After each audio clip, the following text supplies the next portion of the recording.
What's up guys, and welcome to Void of Dust Gaming, your channel for fresh Arena of Valor content. After I've played a couple of junglers in the recent gameplays, I have now Butterfly for you, and I want to show you how to carry with Butterfly. The match is going to be a kill fest, and yeah, I can talk on for several minutes, but I would rather do that in-game or when I show you the gameplay. So here comes the appointment stuff that I usually do. If you want to see the stream, follow the Twitch channel. If you have something to say, if you want to play with me, there's a Discord link in the video description. And if you haven't subscribed to the channel, you should do that right now, because without that you're gonna miss videos. With subscriptions and notifications on, you are always informed when I upload something new. So go for it and enjoy this game right now. Alright, welcome to the build section. So as you can see, we are building her quite tanky. In this case, this is some new approach that I'm trying out after Butterfly used to be super tanky, still dealing sufficient damage, but the only item that really is doing damage, is doing tank stuff, is the Leviathan. The other stuff is completely built on dealing as much damage as possible. So we've got the Rank Breaker, Omni Arms, and we've got Fenrir's. We do have the Blade of Eternity for the revive effect and the Gilded Greaves just to reduce this really annoying crowd control stuff. We're going full attack wise with our Marksman Warrior build. That means I've got 10 times Onslaught, I've got 10 times Assassinate for even more damage on a normal attack. We won't hit that often, but we want to hit it as hard as possible coming from our abilities. And we've got Skewer 10 times for the additional armor pierce. Enchantment wise, we're going with Lockheim. So we've got the Devourer that gives us a HP and mana increase every single time we kill something, and we want to jump from enemy to enemy, spreading blood all over the place with our ult and the abilities afterwards. So therefore we're going with the Deadly Claw to increase our damage potential even further. And really important to the build is the Devil's Awakening, because the ultimate reduces the cooldowns of other abilities, which means we can press stuff, we can jump in, we can press stuff again, and we kill, and that's what's gonna happen in this video. Triple kill potential is really high on her. We're using Reaper's Blessing in this build. You should basically change it to Mark of Frost in the new update. The video was on the latest patch, like the one before the April update, but you still want to have Gunslinger to get the 6 times or the 6 stacks of the movement speed and stuff. So this is the build, and I want to show you some gameplay right after this, because this is where the magic happens. So, at the very beginning of the game, I do apologize for another pretty long video. Like, in the end, we were able to do the stuff that we wanted to do, but it took us quite some time, and I think 18 kills on my Butterfly to make it work. We are reaching League of Legends game times if I continue like that. It is not the longest game that I've played in Arena of Valor so far. And at the beginning, I kind of had a really annoying wisp here. Like, go away, you guys. You are annoying as shit. Everyone is kind of in my jungle right now, which is super annoying. Like, what are these guys doing? Mid lane does not really react to anything that we do here. And they do get a blue buff for free quite easily. So well played from the enemy team. I think it's always important to stress something like that. Their tactic was great on getting the farm here. I do snack a minion to get to level 2 to get a shield here from Lumber, which is actually quite nice because I'm on a super thin thread right now. But now everyone is moving and we are able to make good use of our abilities. I need to be super careful right now. And wow, I was lucky. Like, I was luckier than someone who has a rabbit's foot, because look at my health. There is basically no green color anymore. So, okay, with this little setback, being a little bit behind against Murad, which you don't really want to have. I am starting the game now on my red buff. Good thing is, Butterfly doesn't really need the blue buff because she's not reliant on mana. That's the good thing. The bad thing is, of course, I am missing the cooldown reduction on my abilities as well as farm, as well as some gold. So could have been better, but all in all, we managed to get out of that situation without being killed. I am pushing the Gildo back here at this point, and it's really complicated right now. I'm using my ability here to get out. We do get a really low Murad, so that's a good thing because now he has to retreat. But the problem is with his abilities of jumping in quite easily, doing a lot of damage, he is still super capable of doing things, and I overextended too much. Like, that was for sure. That death was super, super stupid. I can't stress it. I can't stress it enough. Like, I should have just gone back. Like, Elsu is highly capable of defending his towers by himself. He's got the range. He's got the abilities. He can get some vision. So I don't know why I did this. I thought that we could make a play here, but I should have known it better, and I was just overextending a little bit too much here. So yeah, it was a rough start. I should have used my brain here at this point of the game, because there was the brain fart potential here was just mental. And now we are sitting on a really bad tower here. I've got 4 stacks already from the Maganga, so I'm defending that tower, and I want to go back as soon as possible. And yeah. Here we go. That's the first defeat, like a really important one. So now their jungler is down, and Scud is clever. He is not going in. He just decided to go back. I'm not walking into that crazy mess of poison here. And I said to myself, like, okay, focus on the game. You need farm. Go back to the jungle. Use every single ability to clear as fast as possible, and try to get back into the game. That was like the one rule that I set to myself. And here we are back in the jungle. There's stuff going on in the middle lane, so I need to pull back and get some minions. As you can see there, the tower is already pretty low, but the good thing is we've got boots right now, so everything is going to be a little bit faster. I still got the restore, and now I'm dealing passive damage through my item, the first jungle item. And I was a little bit scared here, so I used my ult to get into the tower creep, and now I'm recalling because it's just, I could produce the same situation over and over again, jumping in with low health and just giving the enemy free kills, but I'm not willing to do so. But as you can see, the first tower is down. So the start of this game, actually not in our favor. You can pretty much smell that they're doing the Abyssal Dragon, but thanks to Wisp and a lot of bad combinations, I'm able to get my blue buff. So everything's fine on this page. And now we have to get back into the game. Yeah, here we go. Nice combination of the ult and the barrier from this Murad. Need to be careful as hell here. And again, our team is pretty much farmed down. 4 kills already.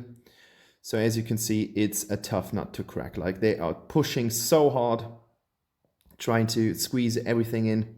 L'Oreal here standing on a pretty bad position.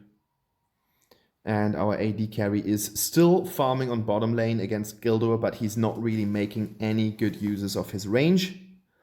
That said, he is not going in. Like, that's the problem. If something happens in one lane, the rest of the team should always try to focus on getting objectives on the other side of the game. So if someone is grouping with 3 to 4 different heroes on a lane far away, like the top lane, bot lane should use that chance and go in, make a play, and try to push at least one tower. That's the stuff. And I'm going in here, but I see that there's a Murat immediately retreat. And I do get some shot here to the face. My abilities are on cooldown, so I can't really do anything against that. But that was unlucky for the Murat. That Scud still got him, but still I need to get out. Like, that would have been the super chance for Elsa to snipe Gildur, but unfortunately he didn't. But now I know that Murat is dead, so I can try to get the Spirit Sentinel without any contestant. And again, we're back on track. Sorry guys for having this kind of game. Like, I think it's a torment to watch and pretty bad as well. We do get a Wisp for free. That's a nice thing. And suddenly the kill-death ratio is even, which is a good thing. Like, we need to get back some golden experience points to get some levels, and then afterwards we can start to finish the rest of the game that we've missed so far. There we go, there we go, there we go. Going for the Might Golem here. Red buff secured. And he's got a lot of damage potential, that's for sure. And now I need to get out, and I can make it, barely being alive. Can't go right into that, but that was a really good double kill from Scud, using all his abilities to the very best. And I smell a Maganga here, stealing away the Vision Bird. It's always nice to have if there is some stupid Murat hanging around. And if not for the Vision Bird, I would not have known that the Murat was about to make way to the lane. So it was good that I kind of finished it, because otherwise I would have eventually be feeling a little bit too secure, not getting away from it. Like, that was brave, but that was not enough. I could come out with the speed buff from one of my skills.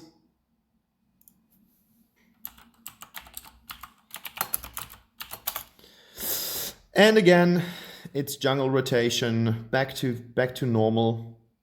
Not really that much that we can do. We're spreading a lot.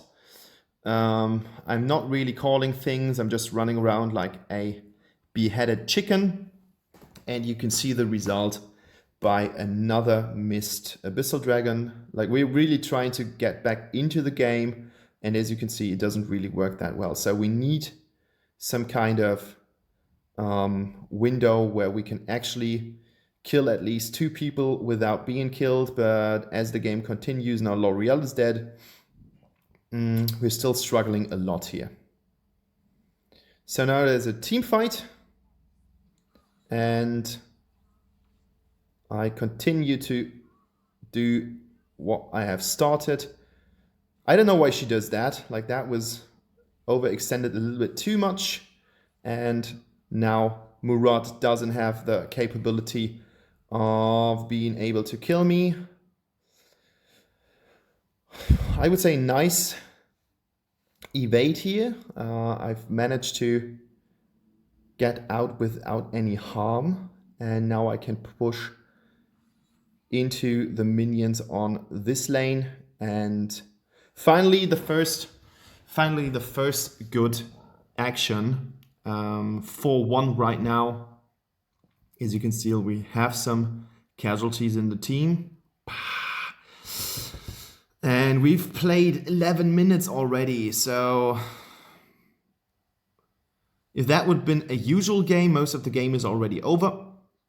Using every single thing to get Maganga, and I'm still not able to do so because his healing ability is just really, really good, and I don't have the damage yet. So the video should be called How to Carry with Butterfly a little bit later.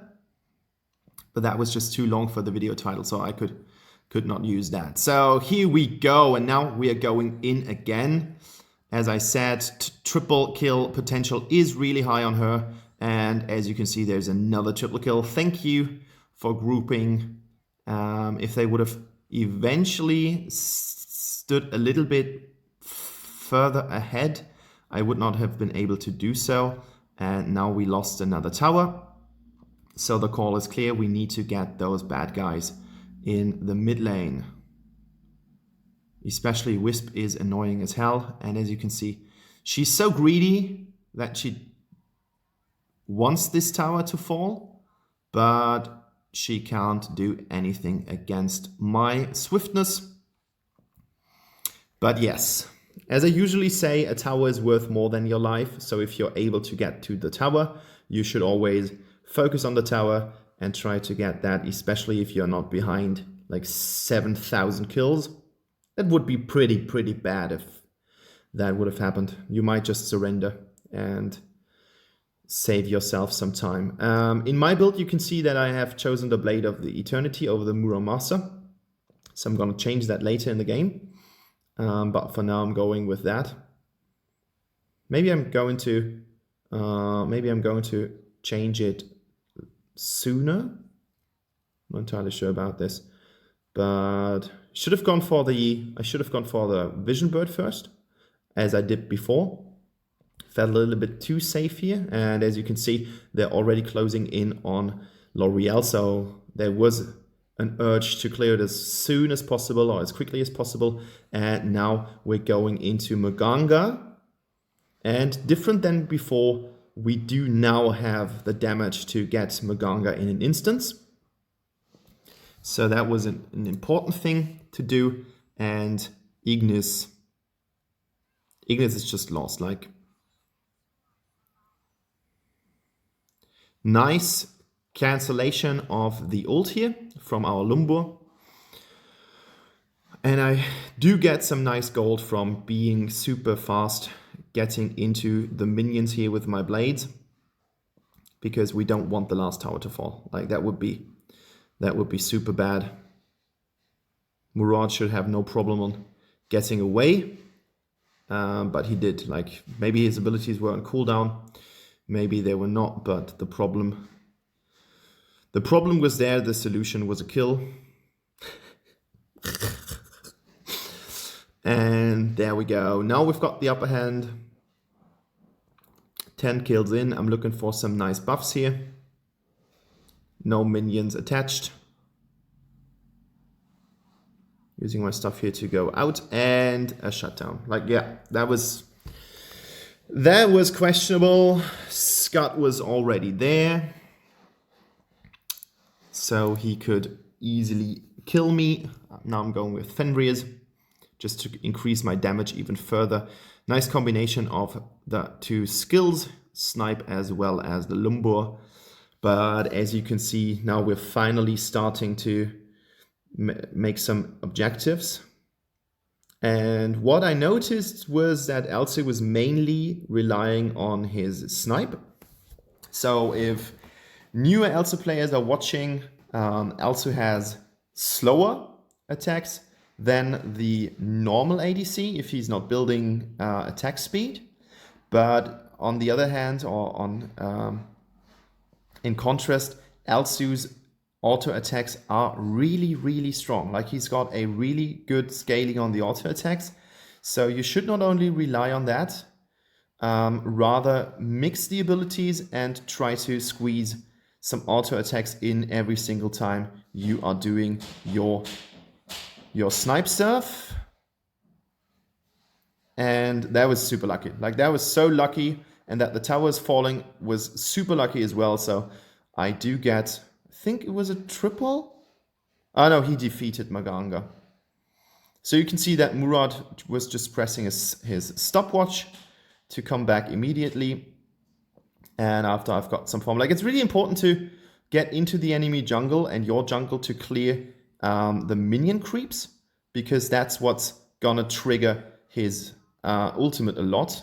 he is stacking that up every single time he hits something for the 4th time. Not one target, but he is able to get 4 hits on targets.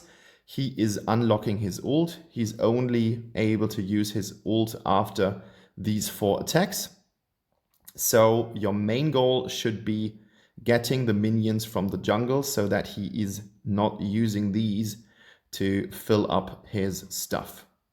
Just as a quick tip, if you did not know how it worked, I guess all the more experienced players will know what I'm talking about, but especially Murads in the lower elos will stack up on their minions, not killing them. Then they will use their dash 2 times, ultimate immediately, and then press their first ability again to teleport back to safety, because that's the point of origin when they started to dash. So this is kind of how Murad works. So